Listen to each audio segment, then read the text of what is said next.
اسباب ختم.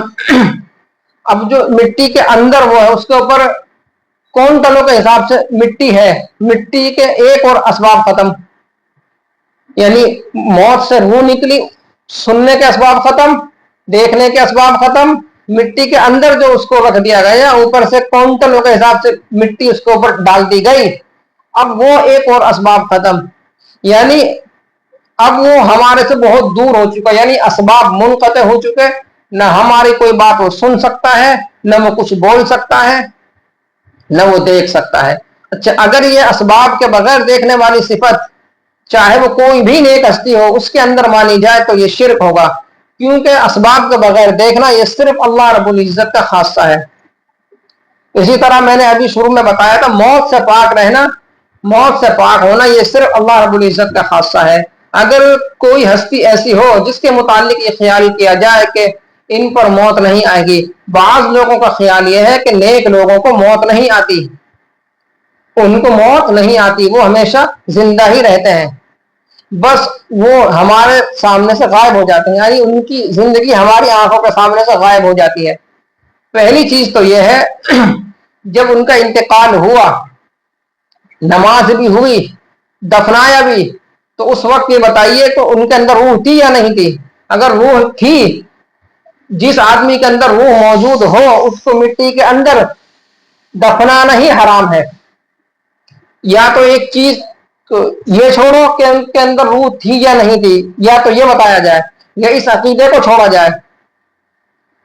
اور تمام اہل لغت یہ لکھ رہے ہیں کہ موت کا مطلب ہے الموت ضد الحیات, موت اور حیات یہ آپس میں ضد ہیں, یعنی ایک آدمی کے اندر موت ہے تو اب اس کے اندر زندگی نہیں, اگر زندگی ہے تو اس کا مطلب وہی موت نہیں آئی, تو موت اور زندگی ایک ہی شخص کے اندر ایک جگہ جمع نہیں ہو سکتی, موت ہوگی یا حیات ہوگی.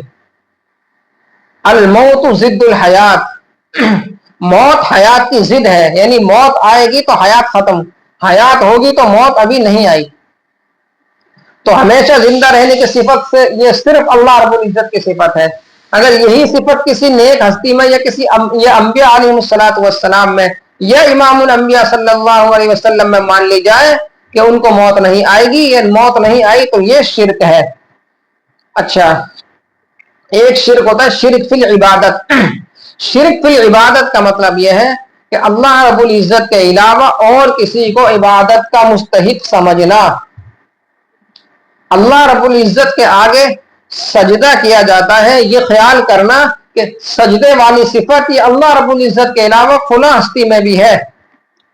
جس طریقے سے بعض لوگ مزاروں پر جا کر سجدے میں جا گرتے ہیں, یعنی جو نیک ہستی وہاں دفن ہے اس کے آگے سر جھکانا, زمین پر سر رکھنا, یہ شرک ہے, کیونکہ سجدہ خاص عبادت ہے. اسی عبادت کو ہم نے اللہ رب العزت کے علاوہ اور کسی کے لیے خاص کر لیا, اب یہ شرک ہو گیا.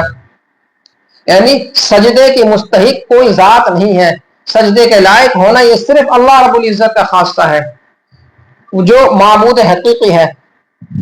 اسی طریقے سے خانہ کعبہ کا جو طواف کیا جاتا ہے یہ ایک عبادت ہے, یہ خاص عبادت ہے. اب یہی طواف والی عبادت خانہ کعبہ کے علاوہ اور کسی چیز کا طواف کیا جائے تو یہ ہوگا شرک فی العبادت, یعنی اللہ کی جو خاص صفت تھی طواف والی اس کو ہم نے اس سے ہٹا کر کسی دوسری چیز کے اندر یہ اس عبادت کو مان لیا کہ یہاں بھی یہ عبادت ہو سکتی ہے, تو یہ ہوگا شرک فی العبادت. اور بہت ساری چیزیں ہیں, اللہ کے حکم کے علاوہ اور کسی کا حکم مان لینا یہ ہوتا ہے شرک فی الحکم. شرک کی بہت ساری اقسام ہیں, شرک فی الذات, شرک فی الصفات, شرک فی العبادت, شرک فی الحکم, شرک فی الاطاعت, بہت ساری اقسام ہیں. انہی میں سے ایک ہے شرک فی الحکم, یعنی ایک چیز کو اللہ نے فرمایا کہ یہ حرام ہے, اب ہمارا کوئی استاد, کوئی پیر, کوئی شیخ یہ کہے کہ یہ چیز حرام نہیں حلال ہے, جبکہ وہ چیز نصوص قطعیہ سے حرام ثابت ہو.